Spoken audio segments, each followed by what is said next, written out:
ఇప్పుడు నేను ఒక అక్షరం నేను రాసే అక్షరాలు మీరు చెప్పండి. నేను ఇదేనా?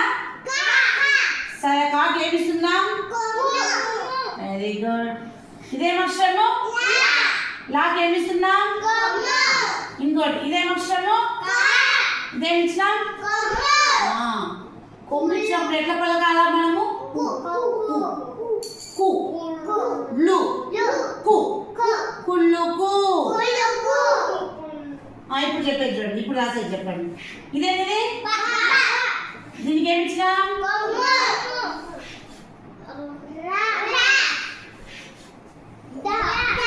ఏం చదవండి, ఏమైతుందో? ఏమైతుంది? మళ్ళీ చూడండి. ఇదేంటి మా? ఇది మాకేమిస్తున్నాం?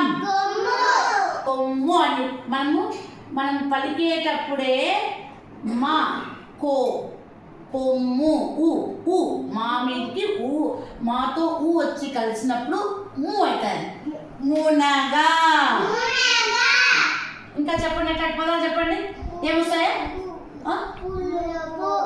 Very good. ఇంకా పా కొమ్మిస్తే పు, లా కొమ్మిస్తే లు, పా కొమ్మిస్తే పు.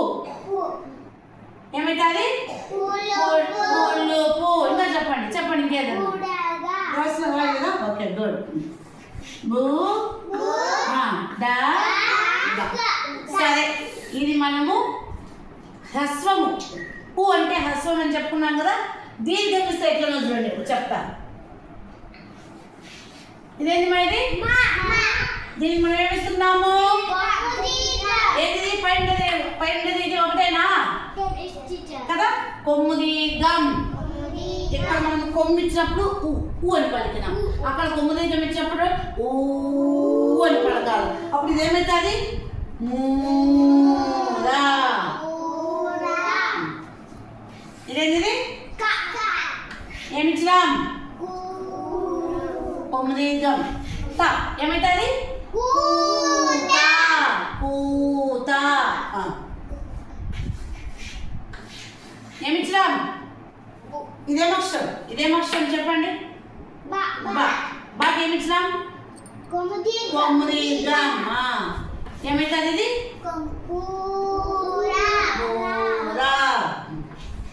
ఇప్పుడు ఏంది?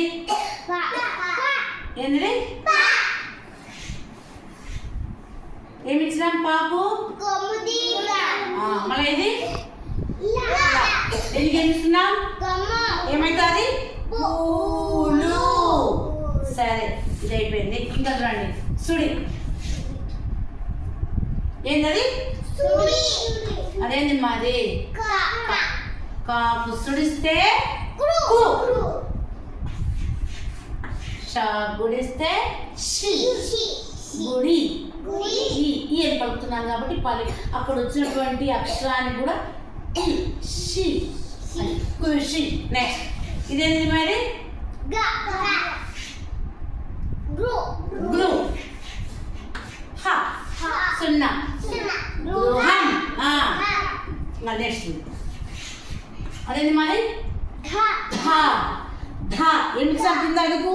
ఎందుకు మనము ఒత్తి చదువుతాము? ఇది ఒత్తు కాదు, ఒత్తి ఇచ్చినాము ఇక్కడ.